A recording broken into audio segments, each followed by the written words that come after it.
Assalamualaikum warahmatullahi wabarakatuh. Selamat pagi atau selamat siang Bapak Ibu sekalian. Assalamualaikum warahmatullahi wabarakatuh. Alhamdulillah saya bisa hadir di sini walaupun lewat video, tapi akan diwakili oleh rekan-rekan saya yang ada di sana. Semoga Bapak Ibu sehat semua. Kita akan sharing mengenai desa wisata. Nah, desanya namanya Pangobayan ya Bapak Ibu ya. Jadi kita akan lihat ya desa kita apa saja potensinya sehingga nanti bisa disebut sebagai desa wisata. Apa sih sebetulnya desa wisata itu ya?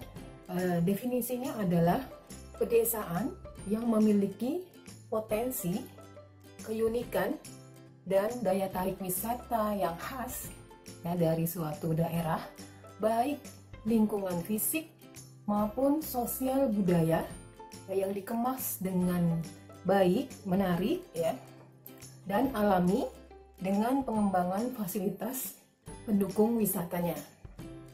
Nah, nanti saya akan jelaskan lebih lanjut apa saja sih apa yang dimaksud dengan keadaan fisik ya, atau sosial budaya dari suatu desa. Nah, tentunya di dunia wisata itu kita akan memenuhi kebutuhan ataupun keinginan dari para wisatawan ya. Desa wisata ini berkembang karena dengan adanya wisatawan yang kita sebut sebagai wisatawan alosentrik, yaitu mereka adalah pengunjung atau orang-orang yang pergi ke suatu daerah atau ke suatu desa ingin mempelajari budaya desa tersebut ya.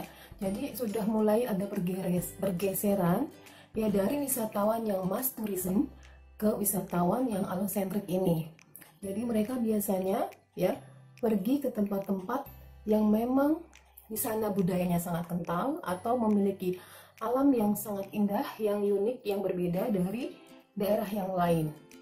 Kemudian mereka ingin sekali datang ke desa tersebut dan akan mempelajarinya ya. Biasanya mereka ini dari orang-orang pendidikan tinggi dan orang-orang yang mempunyai pendapatan yang cukup besar. Nah, dalam pariwisata kita menginginkan bahwa orang yang datang, misalnya datang ke desa kita ya, itu adalah mereka akan menghabiskan uangnya sebanyak mungkin di desa kita dan berlama-lama tinggal di desa kita. Nah, sehingga apa yang harus dilakukan ya, tentunya banyak sekali ya usaha kita bersama-sama ya. Nah, sebetulnya kriteria atau kenapa sih sebuah desa ya bisa ditetapkan sebagai desa wisata ya. Ada beberapa kriteria yang bisa dipelajari ya, sehingga ya desa kita termasuk potensial ya sebagai desa wisata ya. Jika desa Pangobayan ini menginginkan itu ya, kita bisa melihat kriteria desa wisata apa saja sih. Di sini paling tidak ada 8 kriteria desa wisata, yaitu alamnya, kemudian lingkungan fisiknya, kemudian budaya dan atraksi, kemudian amenitas itu biasa kita sebut sebagai fasilitas pariwisatanya seperti apa, kemudian sumber daya manusianya, kelembagaan, sikap dan tata kehidupan masyarakatnya, dan aksesibilitas. Jadi kalau kita tadi melihat dari wisatawan yang alosentrik ini ya, kita akan menyiapkan bahwa mereka itu kira-kira menginginkan sesuatu yang khas, menginginkan sesuatu yang orisinil, yang asli dari suatu desa ya. Jadi Bapak Ibu nanti melihat apakah ya desa kami itu, desa kita itu, desa Pangobayan itu punya kekhasan ya, punya otentik hal-hal yang asli asalnya dari daerah. Misalnya makanannya apakah ada ya yang memang betul-betul dari daerah tersebut ya, dari desa Pangobayan ya. Kemudian apakah ada seni tradisional yang betul-betul asli? Nah, itu yang harus digarap dan dilestarikan ya. Jadi kemudian adakah upacara desa yang bisa diikuti oleh wisatawan juga gitu ya. Jadi itu diantaranya hal-hal terkait dengan desa wisata. Nah, mengenai alam kita ada nggak sih misalnya pancuran atau air terjun yang ada di desa kita ya, atau objek wisata kita ya. Kalau saya lihat di internet itu ada pantai Pangubayan ya. Pantai Pangubayan ini luar biasa ya, sudah dari shotnya, kemudian sudah beberapa turis asing ya datang ke sana ya. Nah, desa wisata memang harus memiliki paling tidak satu objek wisata yang membuat wisatawan itu datang, sehingga nanti dia tidak hanya menikmati pantai Pangubayan, tapi bisa juga dia menikmati kesenian atau budaya ataupun pemandangan alam dari daerah lain yang ada di dalam suatu desa tersebut. Tuh. Kemudian yang kedua adalah bagaimana dengan lingkungan fisik ya. Tadi alam, misalnya ada nggak sih misalnya tanaman obat yang di daerah kita ya, sehingga bisa nanti dilihat oleh turis, atau hal-hal yang khas dari suatu daerah yang lain yang terkait dengan alam. Kemudian lingkungan fisik ya, lingkungan fisik masih banyak persawahan nggak? Masih banyak yang menggambarkan nggak kalau lahan yang ada di desa tersebut masih menggambarkan bahwa itu adalah suatu desa, atau lahan perkebunan, atau lahan kelapa atau apa ya. Kemudian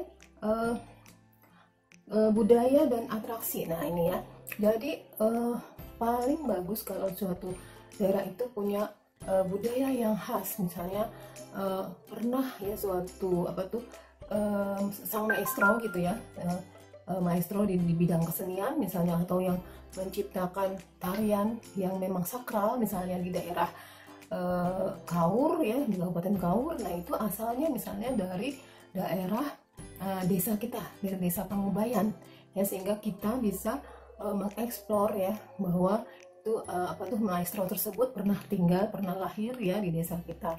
Kemudian ada nggak sih sendera tari yang masih ada, sendera tari yang menghidupkan tarian-tarian daerahnya gitu ya, sehingga nanti turisnya bisa ikut menari ya, kemudian belajar menari gitu ya.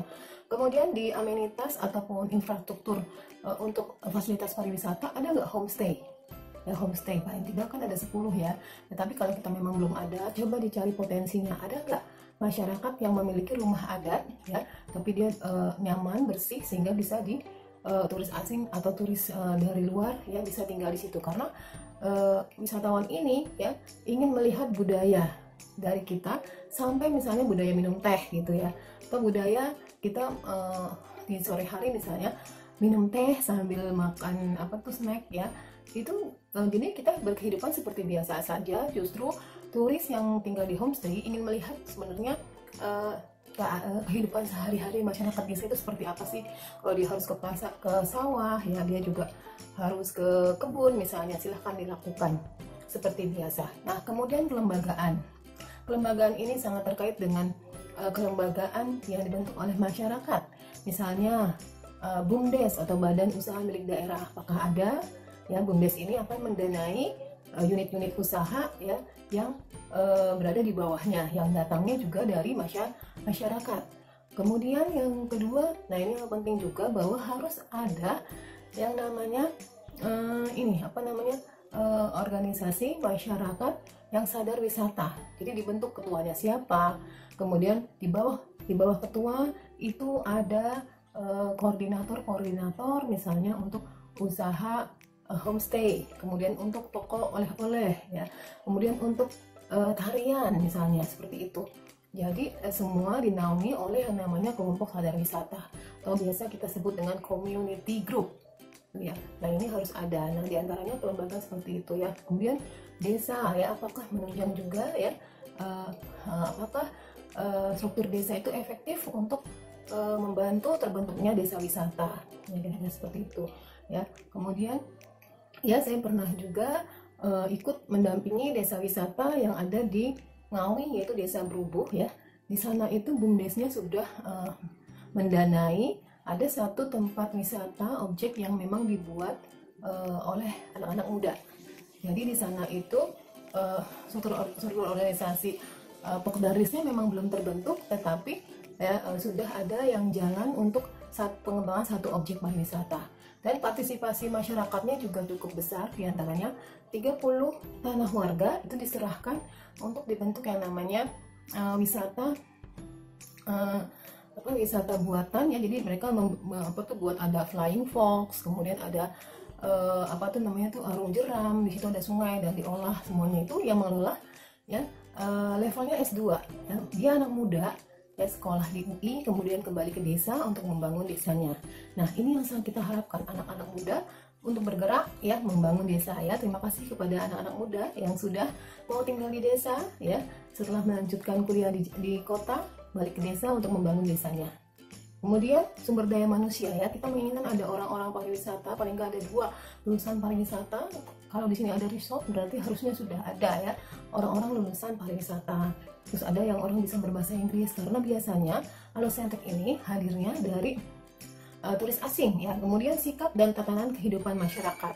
Bagaimana ya sikap masyarakat terhadap orang luar, apakah terbuka, apakah ramah ya. Seperti saya waktu di desa Berubuh, itu ada seorang nenek, waktu itu saya masih lihat-lihat gitu ya, ada seorang nenek yang keren, dia kelihatannya dari ambil kayu bakar, kemudian dia bilang, "Ibu mau kemana? Kalau mau parkir di sebelah sana, kalau mau ke tempat wisata ke sebelah sana ya."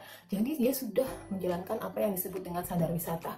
Jadi tanpa kita bertanya, dia memberikan informasi ya. Apalagi kalau misalnya itu sudah sangat luar biasa masyarakat yang seperti itu, apalagi dia bukan anak muda ya, ini termasuk yang sudah berumur ya, itu sudah mempunyai sikap yang sangat bagus untuk berkembangnya suatu desa wisata. Kemudian aksesibilitas ya, jika ada yang diharapkan desa ini tidak di depan jalan provinsi misalnya yang sangat ramai, kalaupun masuk ya sebaiknya ada kendaraan-kendaraan yang memang disiapkan oleh masyarakat, misalnya ada kuda, delman, atau kalau misalnya motor, oke lah motor, nanti yang menyiapkan adalah masyarakat ya. Jadi apa sih sebenarnya yang harus dilakukan ya, kalau saya lihat bisa saja yang dilakukan, pertama ya BUMDesnya dulu harus ada dibentuk, kemudian yang kedua bagaimana organisasi masyarakat yang dibentuk, sehingga di bawah organisasi masyarakat itu nanti akan dibuat unit-unit usaha yang terkait dengan pariwisata.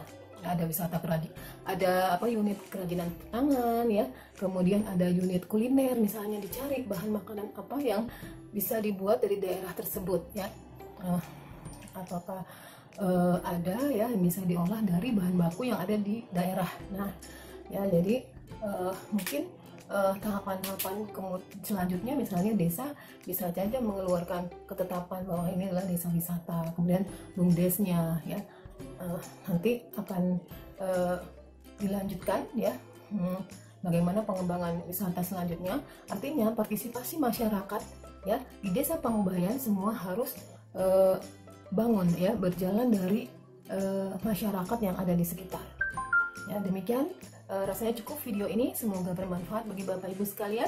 Assalamualaikum warahmatullahi wabarakatuh.